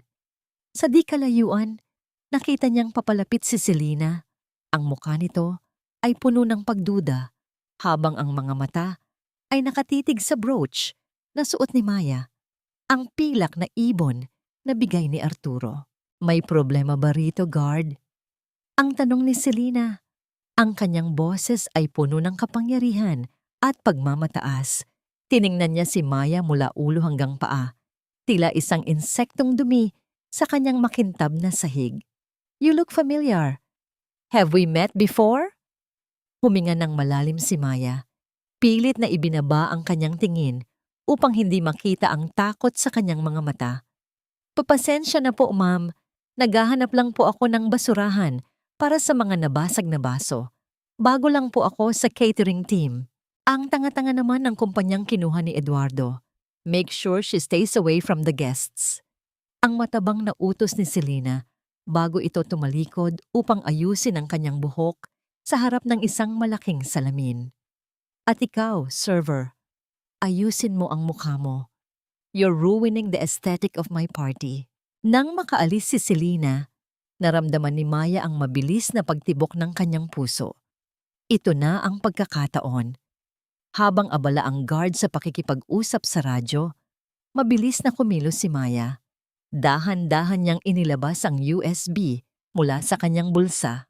Ang kanyang mga daliri ay malamig at nanginginig, tila ayaw sumunod sa kanyang isipan. Sa kabilang bahagi ng ballroom, nagsimula ng tumunog ang isang marangal na musika. Umakyat si Eduardo sa entablado. Ang kanyang mukha ay puno ng pekeng lungkot at kababaang loob. Ang lahat ng ilaw ay nakatutok sa kanya. Iniwan ang bahagi ng control booth sa medyo madilim na sulok. Mga kaibigan, mga kasosyo, at mga mahal sa buhay, ang panimula ni Eduardo, ang kanyang boses, ay umaalingaw-ngaw sa buong bulwagan. Ngayong gabi, itinatatag natin ang pundasyong magsisilbing alaala sa aking yumaong ama, si Don Arturo Grayson. Ang kanyang pagkawala ay nag-iwan ng butas sa aming mga puso. Ngunit ang kanyang legasya ay mananatiling buhay sa pamamagitan ko. Naramdaman ni Maya ang isang matinding udyok na sumigaw na sabihin sa lahat ang katotohanan. Ngunit alam niyang kailangan niyang maging matalino. Sa ilalim ng takpan ng malakas na palakpakan, mabilis niyang isinaksak ang USB sa port ng main computer. Isang maliit na asul na ilaw ang kumislap. Ang hudyat na nagsimula na ang paglilipat ng datos. Sana ay mapanood ninyo ang inihanda naming maikling video bilang pagpupugay sa kanyang buhay. Ang pagpapatuloy ni Eduardo habang itinuturo ang dambuhalang screen sa likuran niya. Napahinto ang hininga ni Maya. Nakita niyang lumingon ang technician sa direksyon ng computer. Ang bawat segundo ay tila isang taon ng paghihirap. Sa labas ng mansyon, sa loob ng madilim na van, alam ni Maya na nakamasid din si Arturo.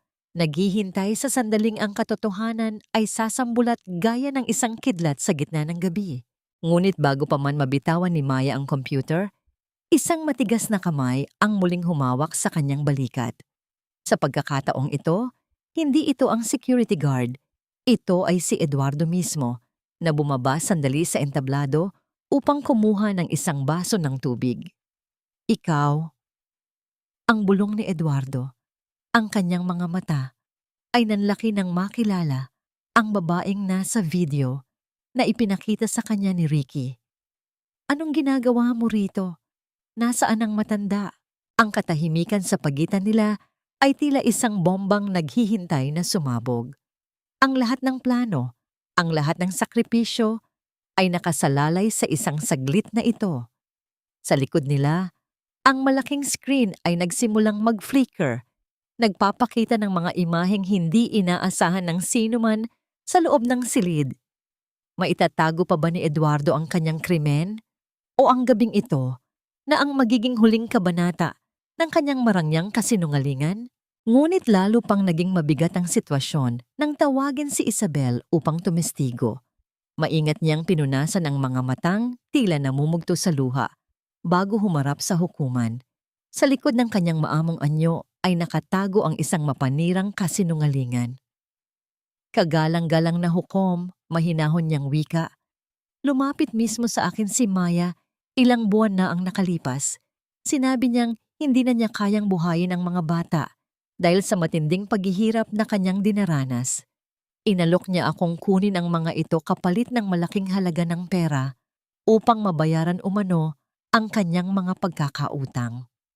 Napahinto siya sandali at nagkunwaring pinipigil ang pagluha bago ipinagpatuloy ang kanyang salaysay. Ayon sa kanya, iyon na lamang daw ang natitira niyang paraan upang makabangon.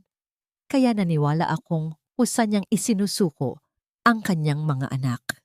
Ang boses ni Arturo ay hindi nanggaling sa entablado, kundi mula sa dambuhalang speaker na nakapalibot sa ballroom. Kasabay nito, ang screen na dapat sana ay magpapakita ng kanyang huling alaala ay nagliwanag ng isang kulay na kasing dilim ng gabi sa Benguet. Hindi mukha ni Arturo ang lumitaw, kundi ang malalaking screenshot ng mga mensaheng nagmula sa telepono ni Eduardo. Mga salitang kasing talim ng kutsilyo na nagpaplano ng kamatayan ng sarili niyang ama. Nanigas si Eduardo habang mahigpit pa rin ang hawak sa braso ni Maya. Ang bawat panauhin sa loob ng ballroom ay napasinghap. Ang mga kutsara at tinidor na kanina ay kumakalampag sa mga pinggan ay biglang tumigil. Ang katahimikan ay naging kasing bigat ng isang semento. Tila ang bawat taong naroroon ay nawalan ng kakayahang huminga. Sa gitna ng karangyaan, ang amoy ng katotohanan ay mas masangsang pa sa anumang nabubulok na bagay. Ano ito? Eduardo, anong ibig sabihin nito? Ang nanginig na boses ni Selena ang bumasag sa katahimikan. Sinubukan niyang ngumiti sa harap ng mga kamera, ngunit ang kanyang mga labi ay tila naging bato. Ang bawat mata ng mga stockholder at miyembro ng media ay nakatitig na ngayon sa mga ebidensyang unti-unting nag-i-scroll sa screen. Mga dokumento ng ilegal na paglilipat ng pera, ang peking medical report, at ang huling mensaheng nagsasabing pabigat ang matanda. Dahan-dahang binitawan ni Eduardo ang braso ni Maya, ang kanyang muka ay naging kasing puti ng papel.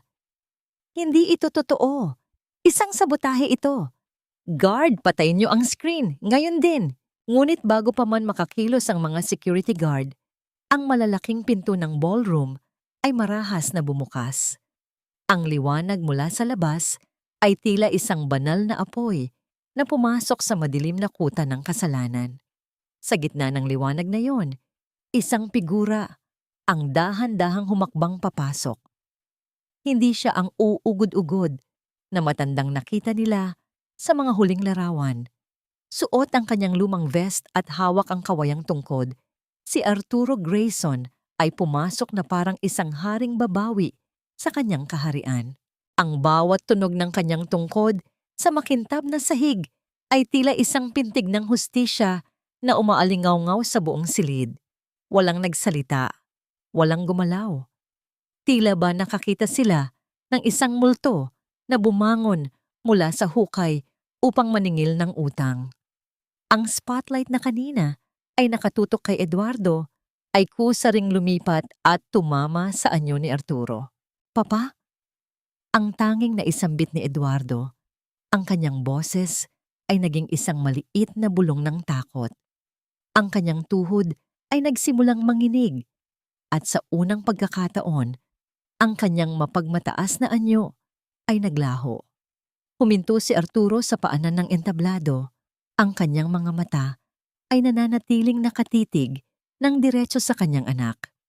Sa tabi niya, mabilis na lumapit si Attorney Ben. Bit-bit ang mga orihinal na dokumento na magpapabagsak sa Grayson Empire sa ilalim ng pamumuno ni Eduardo. Narito ako, Eduardo, hindi para bawiin ang perang ninakaw niyo. Ang boses ni Arturo ay mababa, ngunit umaabot sa bawat sulok ng ballroom. Narito ako upang bawiin ang pangalang dinungisan niyo ng inyong kasakiman. Akala niyo ba ay ganoon kadali itapon ng isang ama? Akala niyo ba ay matatapos ang lahat sa isang pirasong papel at isang madilim na bundok? Lumingon si Arturo kay Maya na kasalukuyang nakatayo malapit sa control booth. Ang mga mata nito ay puno ng luha ng tagumpay. Ang babaeng minaliit niyo, ang babaeng tinawag ninyong basurang server, siya ang nagbigay sa akin ng hininga noong pinatay niyo na ako sa inyong mga isipan. Siya ang tunay kong pamilya. Nagsimulang magkagulo ang mga mamamahayag. Ang mga flash ng kamera ay tila mga kidlat na bumabalot sa entablado. Sinubukan ni Selena na lumapit kay Arturo. Pilit na ipinapakita ang kanyang pekeng pagmamahal. Papa, salamat sa Diyos at buhay ka. Nilinlang lang kami ng mga tauhan mo. Akala namin ay, huwag mong dungisan ang salita ng Diyos sa iyong mga labi, Selena. Ang putol ni Arturo sa kanya, ang bawat salita ay may dalang bigat ng isang hatol. Ibigay mo sa akin ang kwintas na yan. Hindi yan para sa isang taong ang puso ay gawa sa bato. Sa harap ng lahat, napilitang hubarin ni Selena ang kwintas. Ang kanyang mukha ay puno ng hiya. Ang matinding hiyang, hindi niya kailanman inakalang mararamdaman sa gitna ng sarili niyang pista. Ang karangyaan ay tila naging isang kulungan na unti-unting sumisikip sa kanila. Gayunpaman, sa gitna ng tagumpay ni Arturo, isang hindi inaasahang pangyayari ang naganap. Isang grupo ng mga kalalakihan na nakauniporme ng pulis ang pumasok sa ballroom, ngunit hindi sila dumiritso kay Eduardo. Sa halip, lumapit sila kay Arturo at Attorney Ben. Don Arturo Grayson, may warrant of arrest kami para sa inyo sa kasong kidnapping at lura sa katarungan batay sa reklamong isinampa ng inyong anak na si Eduardo Grayson kaninang hapon. Ang anunsyo ng opisyal. Nangiti ng palihim si Eduardo sa gitna ng kanyang takot. Isang huling baraha, isang huling pagtatangka na baligtarin ang katotohanan. Napatingin si Arturo kay Maya at sa isang saglit, ang takot ay muling bumalik sa kanyang mga mata. Maitutuloy pa ba nila ang kanilang laban? O ang batas na dapat ay magtatanggol sa kanya ang siya namang magiging mitya ng kanyang tuluyang pagbagsak? Ang bawat kislap ng posas sa ilalim ng mga chandelier ay tila isang malupit na biro ng tadhana, isang malamig na bakal na gustong pumatay sa huling pag-asa ng isang amang humihingi lamang ng katarungan. Ramdam ni Arturo ang lamig ng metal na dumapos sa kanyang mga kulubot na pulso. Hindi siya gumalaw, hindi siya lumaban. Nanatili siyang nakatayo ng tuwid, ang kanyang mga mata ay hindi inalis kay Eduardo, na ngayon ay dahan-dahang naglalakad palapit sa kanya. May bakas ng isang mapanuring tagumpay sa mga labi. Ang mga flash ng kamera ay tila mga kidlat na walang tigil sa pagtama sa kanyang mukha. Bawat isa ay tila isang pako na ibinabaon sa kanyang dangal sa harap ng buong bansa. Pasensya na po, Papa, pero ito ang nararapat. Ang bulong ni Eduardo. Sapat lamang upang marinig ni Arturo. Ang kanyang boses ay puno ng huwad na malasakit. Sabi ko naman sa inyo, may sakit kayo. Ang pagtakas nyo sa bundok at ang pagtatago nyo sa looban, kasama ang mga kriminal na yon, ay patunay na hindi na kayo marunong mag-isip ng tama. Sa mental hospital kayo nararapat, hindi sa kumpanyang ito. Napaatras ang mga panauhin. Ang ilan ay nagbubulungan, ang ilan ay tila naaawa. Ngunit karamihan ay nanonood lamang gaya ng isang dula-dulaan. Sa isang sulok, nakita ni Arturo si Maya. Ang babae ay pilit na hinahawakan ng dalawang security guard. Ang kanyang uniforme ay may gulo-gulo na at ang kanyang mga mata ay nag-aapoy sa galit at sakit. Bitawan niyo ako! Nagsisinungaling sila! Ang sigaw ni Maya, ang kanyang tinig ay pumailan lang sa buong bulwagan. Binabasag ang formalidad ng gabi. Si Don Arturo ang biktima rito. Nakita ko siya sa bundok. Naghihingalo dahil sa kanila. Tumahimik ka, basurang babae. Ang hiyaw ni Selena, habang dahan-dahang inaayos ang kanyang sarili at pilit na ibinabalik ang kanyang mapagmataas na anyo. Guard, ilabas ang babaeng iyan at isama niyo na ang lahat ng mga pulubing nagtatangkang pumasok sa gate. Ngunit bago pa man mailabas si Maya, isang malakas na ingay ng pagprotesta ang narinig mula sa labas ng malaking pinto ng ballroom. Ang mga tauhan ni Eduardo ay hindi na nagawang pigilan ang pagpasok ng isang grupo ng mga tao na hindi nababagay sa kristal at seda ng mansyon. Naroon si Mang Tomas, Aling Rosa, at ang iba pang mga residente ng looban. Nakasuot sila ng kanilang pinakamaayos na damit, bit-bit ang mga simpleng plakard na gawa sa karton. Ang kanilang pagpasok ay tila isang dambuhalang alon ng katotohanan na humampas sa pader ng kasinungalingan. Ang amoy ng pawis at simpleng sabon ay humalo sa mamahaling pabango ng mga panauhin. Sa gitna ng lahat, si Leo ay tumakbo patungo sa kanyang ina. Umiiyak ngunit matapang. Hindi po masamang tao si Lolo. Ang sigaw ng bata. Ang munting tinig nito ay tila isang punyal na tumusok sa konsensya ng mga taong nanonood. Hinarap ni Arturo ang opisyal ng pulisya. Ginoo, bago niyo ako dalhin, tingnan niyo ang screen sa inyong likuran. Ang bawat salitang naroon ay hindi gawa-gawa. Iyan ang mga mensaheng ipinadala ng aking anak sa gabi ng aking pagkawala. Kung ang pagbabalik sa sarili kong tahanan upang bawiin ang aking buhay ay itinuturing niyong krimen, kung gayon ay handa akong mabilanggo. Ngunit sisiguraduhin kong hindi ako mag-iisa sa seldang iyon. Lumingon si Attorney Ben sa mga miyembro ng media. May hawak kaming orihinal na kopya ng medical report na nilagdaan ni Dr. Valdez bago siya pumanaw sa isang kahina-hinalang aksidente. Isang report na nagsasabing si Don Arturo ay nasa perpektong kalusugan ng isip. Ang warrant na hawak ninyo ay base sa mga pekeng testimonya na binayaran ni Eduardo Grayson. Nagsimulang magkaroon ng kaguluhan. Ang mga stockholder ay nagsimulang mag-usap-usap ng malakas. Ang ilan ay direkta nang kinukwestiyon si Eduardo. Ang presyur ay tila isang kumukulong tubig na uunti-unting umaapaw. Napatingin si Eduardo sa paligid. Ang kanyang kontrol ay uunti-unting nadudurog. Hindi iyan totoo. Ang sigaw ni Eduardo. Ang kanyang boses ay pumiyok sa sobrang tensyon. Lumingon siya sa mga pulis. Ano pang hinihintay nyo? Dalhin nyo na siya. Ngunit ang opisyal ay nag-alinlangan. Tumingin ito sa screen pagkatapos ay kay Arturo at sa mga taong nagmamahal sa matanda na handang makipaglaban para rito. Sa sandaling iyon, ang kapangyarihan ng pera ay tila lumuhod sa harap ng kapangyarihan ng katotohanan. Sandali lang, ang sabi ng opisyal, ibinababa ang kanyang kamay mula sa braso ni Arturo. Kailangan nating beripikahin ang mga dokumentong ito sa istasyon at ikaw, Mr. Eduardo Grayson, sumama ka rin sa amin para sa karagdagang investigasyon. Ang mukha ni Selena ay naging isang larawan ng matinding takot. Anong investigasyon? Wala kaming ginagawang masama. Eduardo, gawin mo ang paraan. Sa gitna ng tensyon, biglang gumuho ang lahat. Isang malakas na tunog ng pagkabasag ang narinig nang ihagis ni Eduardo ang kanyang baso sa sahig.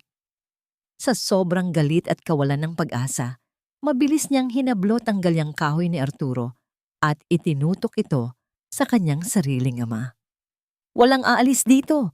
Walang maglalabas ng kahit anong balita. Ang hiyaw ni Eduardo. Ang kanyang mga mata ay nanlilisik, tila isang hayop na nasusukol sa sulok. Ang lahat ay napasinghap. Ang katahimikan ay naging kasing talim ng isang pangahit. Nakatayo si Arturo, hindi gumagalaw. Ang dulo ng kanyang sariling tungkod ay nakatutok sa kanyang dibdib, hawak ng anak na minsan niyang ipinagmalaki. Sa sandaling iyon, ang bawat sakripisyo ni Arturo ay tila naging isang malaking trahedya. Maitutuloy pa ba ni Eduardo ang kanyang huling pagtatangka?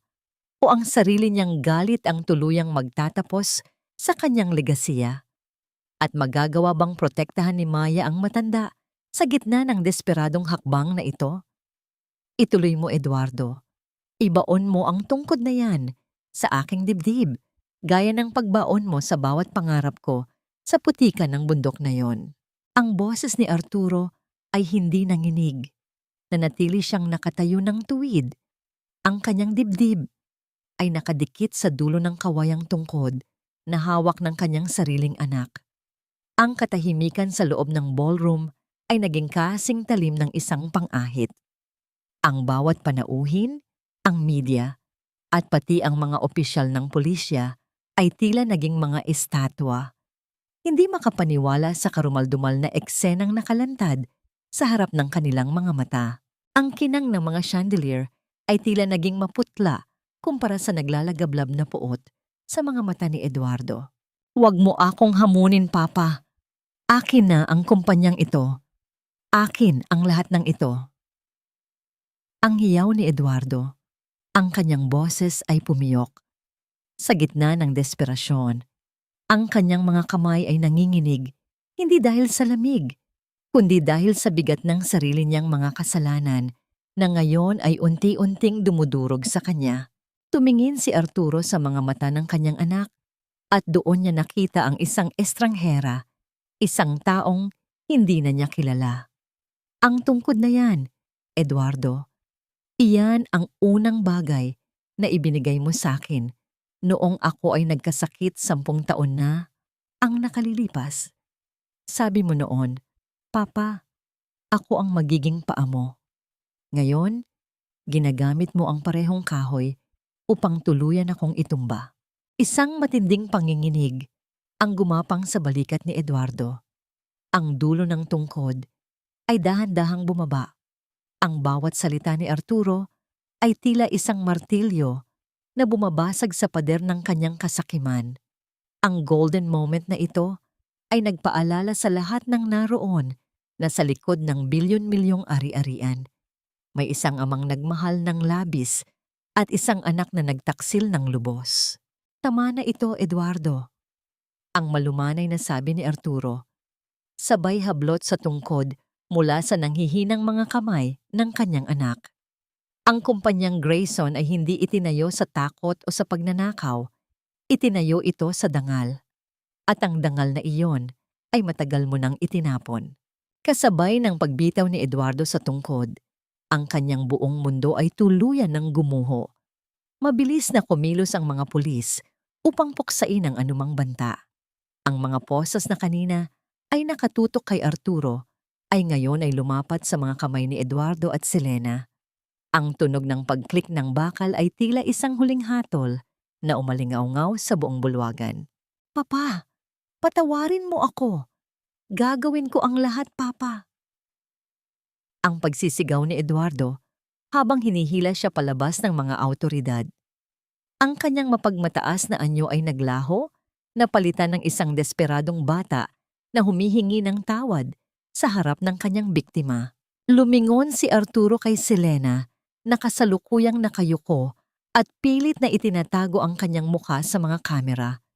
Ang kwintas na kinuha ni Arturo sa kanya kanina ay hawak na ngayon ng matanda, ng mahigpit. Ang alahas ay para lamang sa mga taong marunong magpahalaga sa puso ng iba. Isasama mo sa iyong pag-alis ang hiyang hindi mo kailanman mabubura ng iyong yaman. Nang mailabas na ang mga salarin, ang ballroom ay nabalot ng isang kakaibang katahimikan. Ang mga stockholder at mga panauhin ay nagsimulang lumapit upang humingi ng paumanhin, ngunit tinaas ni Arturo ang kanyang kamay upang patigilin sila. Hindi siya narito para sa kanilang mga paliwanag. Lumakad si Arturo patungo kay Maya, nakasalukuyang nakatayo, kasama si Leo at ang mga tagalooban. Ang pagod at sakit sa mukha ni Arturo ay napalitan ng isang malalim na kapayapaan nang magtagpo ang kanilang mga mata. Kinuha ni Arturo ang kamay ni Maya at hinarap ang lahat ng mga naroon. Ang gabing ito ay hindi tungkol sa pagbabalik ng Grayson Empire. Ang anunsyo ni Arturo, ang kanyang boses ay puno ng awtoridad. Ang gabing ito ay ang huling gabi ng aking pagiging bihag ng aking nakaraan. Mula sa araw na ito, ang kumpanyang ito ay dadaan sa isang matinding pagbabago at ang aking buhay ay ibibigay ko sa mga taong naging pamilya ko noong ang sarili kong dugo ay iniwan ako sa dilim. Inakbayan ni Arturo si Maya at binuhat ang maliit na si Leo. Tinalikuran nila ang entablado, ang mga kamera at ang lahat ng karangyaan ng mansyon. Lumakad sila palabas ng malaking pinto, patungo sa kadiliman ng gabi na ngayon ay hindi na nakakatakot, kundi puno na ng pangako ng isang bagong simula. Bago sila makasakay sa sasakyan, tumigil si Arturo at tumingin sa malawak na hardin. Kinuha niya ang kanyang telepono at tinawagan ang kanyang abogado. Ben, ihanda mo ang mga papeles. Ang ancestral house ay gagawin nating isang may amchongya. Walang sino mang Grayson ang muling tatapak sa lupang ito hanggat hindi sila natututong magmahal. Pinutol ni Arturo ang tawag. Isang malalim na hininga ang pinakawalan niya. Tila ba ang lahat ng bigat sa kanyang dibdib sa loob ng 70 taon ay tuluyan ng tinangay ng hangin. Ngunit habang sila ay papaalis, nakita ni Arturo ang isang anino sa gilid ng gate. Isang pamilyar na mukha ang nakatitig sa kanila mula sa dilim. Isang taong hindi nila inaasahan na makikita sa gabing iyon. Sino ang huling karakter na ito sa kanilang kwento? At ang kapayapaan bang ito ay tunay na simula na? O may isa pang unos na naghihintay sa kanilang pag-uwi? Ang tunay na yaman ay hindi matatagpuan sa dami ng gintong nakatago sa iyong kaban, kundi sa dami ng pusong iyong napunuan ng pag-asa Noong sila ay wala nang makitang liwanag, 1 taon na ang nakalilipas mula nang gumuho ang mundo ng mga Grayson sa loob ng ballroom na yon. Ngayon, ang sikat ng araw na sumisilip sa mga bintana ng ancestral house ay hindi na nagpapahiwatig ng kalungkutan o ng mga anino ng pagtataksil.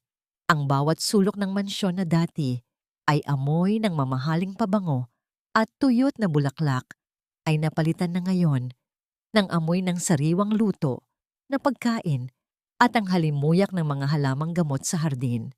Sa balkonahe, nakaupo si Arturo sa kanyang paboritong silyang gawa sa ratan. Ang kanyang muka ay mas malusog na ngayon. Ang mga kulubot sa kanyang noo ay hindi na dulot ng pag-aalala, kundi ng madalas na pagngiti. Hawak niya ang isang tasa ng mainit na tsokolate habang pinagmamasdan si Leo na masayang nagtatakbo sa malawak na damuhan, kasunod ang isang asong pinulot nila sa looban noong nakaraang buwan. Dahan-dahang lumapit si Maya, suot ang kanyang uniforme bilang head nurse ng bahay kalinga ni Maya. Ang dating mansyon ay isa na ngayong ganap na may-am para sa mga matatandang inabandona ng kanilang pamilya at mga kababaihang biktima ng karahasan. Ang bawat kwarto na dati ay simbolo ng karangyaan ay naging silid na ngayon ng paghilom. Papa, kailangan niyo na pong inumin ang inyong bitamina. Ang malambing na paalala ni Maya habang inilalapag ang isang maliit na tray sa mesa. Ngumiti si Arturo at kinuha ang kamay ni Maya. Sa daliri ng babae, nagniningning ang manipis na gintong singsing sa kasal. Ang singsing na tinulungan ni Arturo na makuha muli mula sa pawn shop ilang buwan na ang nakalilipas.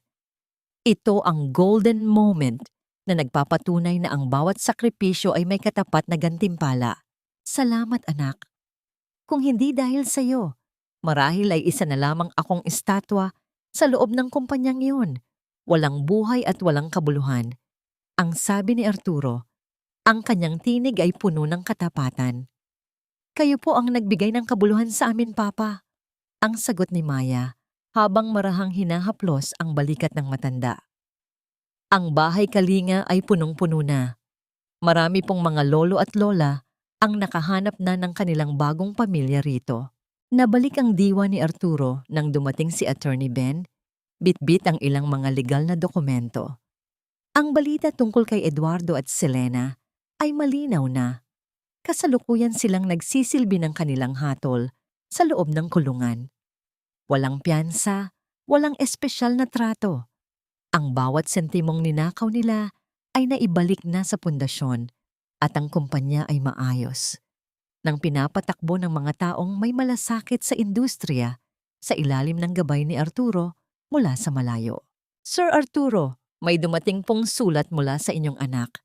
Ang ulat ni Ben. Ang kanyang boses ay maingat. Nanahimik si Arturo. Kinuha niya ang sobre, ngunit hindi niya ito binuksan. Tinitigan lamang niya ang pangalan ni Eduardo sa labas. Walang galit sa kanyang mga mata. Tanging isang malalim na pagtanggap na may mga ugnayang sadyang kailangang putulin upang makahinga ang kaluluwa. Ang pagpapatawad ay hindi laging nangangahulugan ng muling pagbabalik ng tiwala.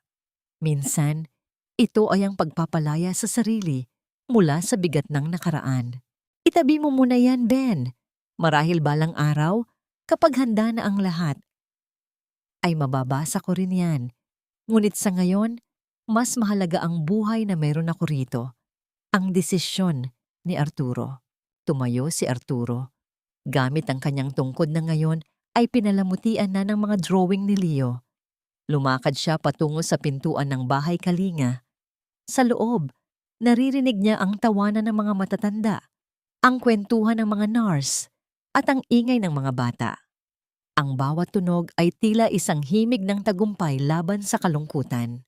Ang taong nakita niya sa gate noong gabing iyon, ang dating assistant ni Eduardo, na si Mark, ay isa na ngayon sa mga pinagkakatiwalaang administrador ng pundasyon. Pinatunayan nito na kahit ang mga taong naligaw ng landas ay may pagkakataong magbago kung bibigyan ng sapat na malasakit. Nang dumating ang takip silim, nagsama-sama ang lahat para sa hapunan. Si Arturo ay nakaupo sa gitna ng mahabang mesa, napapalibutan ng mga taong hindi man niya kadugo, ay naging tunay niyang pamilya. Tumingin siya sa portrait ng kanyang yumaong asawa na nakasabit na ngayon sa main hall ng walang itim na laso. Tila ba nakikita niyang nakangiti rin ito sa kanya? Masaya sa kinahantungan ng kanyang laban. Heto na po ang paborito niyo, Lolo Superman! Ang masayang sigaw ni Leo habang inilalagay ang isang plato ng pansit sa harap ni Arturo. Isang matinding pakiramdam ng kapayapaan ang bumalot kay Arturo. Ang bawat luhang ibinuhos niya sa bundok, ang bawat takot na naramdaman niya sa looban, ay naging mga buto na ngayon ay namumukadkad na mga bulaklak sa kanyang hardin ng buhay.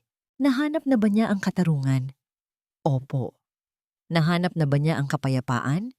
Higit pa sa inaakala niya.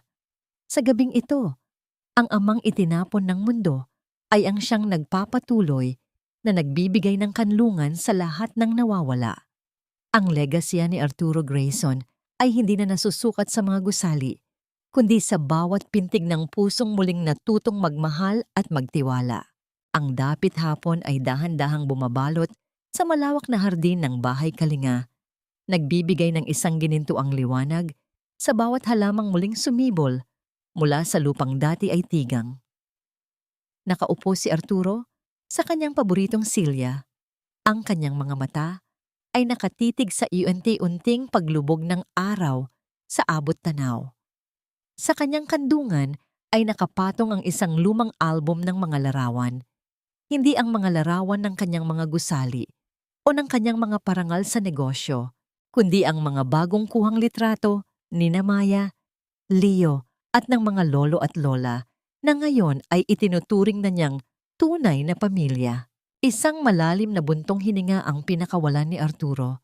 Isang hiningang hindi na nagdadala ng bigat ng nakaraan, kundi ng kagaanan ng isang kaluluwang nahanap na ang kanyang hantungan. Ang tanong na matagal nang gumugulo sa kanya, kung nagawa na ba niyang magpatawad, ay tila may malinaw na itong kasagutan. Hindi niya kailangang kalimutan ang sakit na idinulot ni Eduardo upang makahanap ng kapayapaan. Ang pagpapatawad para kay Arturo ay hindi ang pagbubukas muli ng pinto para sa mga taong nanakit sa kanya, kundi ang pagpapasya na hindi nahayaan ang kanilang mga anino na diktahan ang kanyang bukas. Pinatawad na niya ang kanyang sarili sa pagiging bulag noon, at pinatawad na rin niya ang tadhana sa malupit na biro nito, dahil kung hindi dahil sa bagyong yon sa Benguet, hindi niya kailanman matatagpuan ang tunay na kahulugan ng pag-ibig sa mga kamay ni Maya. Nahanap na ba niya ang kapayapaan? Opo. Higit pa sa inaakala niya. Ang katahimikan ng mansyong ito ay hindi na ang nakatutulig na katahimikan ng pag-iisa, kundi ang payapang awit ng mga pusong naghihilom. Ang bawat gabi ay hindi na siya dinadalaw ng mga bangungot ng pagtataksil, kundi ng mga pangarap para sa kinabukasan ni Leo at ng mga taong pinaglilingkuran ng bahay Kalinga. Ang bilyon-milyong pisong nawala ay tila naging barya na lamang kumpara sa halaga ng isang halik sa noo mula sa isang batang itinuturing siyang tunay na lolo. Sa puntong ito ng kanyang buhay, may isang mahalagang aral na nais iwan ni Arturo sa bawat taong makikinig sa kanyang kwento. Ang pamilya ay hindi isang kontratang nakasulat sa dugo na hindi pwedeng mabali. Ito ay isang pangakong pinaninindigan sa bawat araw ng pagpili na manatili, magmahal at magsakripisyo. Ang dugo ay nagbibigay sa atin ng buhay, ngunit ang pag-ibig ang nagbibigay sa atin ng dahilan upang mabuhay. Huwag matakot. Naputulin ang mga tanikalang pumipigil sa iyong paglago. Dahil sa bawat pagbitaw mo sa isang maling ugnayan, doon ka magkakaroon ng puwang para sa isang tunay na pamilyang ipinagkaloob ng tadhana. Lumapit si Maya sa kanyang likuran at dahan-dahang ipinatong ang isang kumot sa kanyang mga balikat.